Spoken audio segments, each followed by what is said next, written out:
خزعلی تن لش پوفیوز واسه دهشه پول هر روز تو این کانالا مثل دوله بعد از جیب ولوی.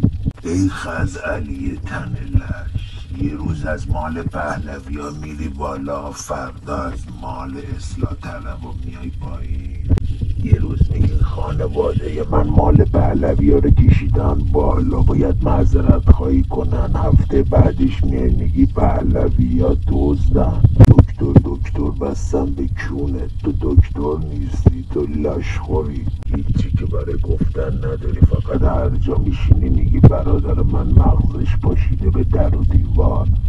راست و دروغ برادرتم اگر مرده به خاطر اعتقاداتش مرده، نه تو تن لش به درد نخور. راستی اکبر خوشگوش سلام رسون، میدونی که اکبر دنبال خوشگوشته. این تازه اولش بود خزعلی، پوست از سرت میکنم مردی که آدم فروش وطن فروش. فروگذار شما بختک.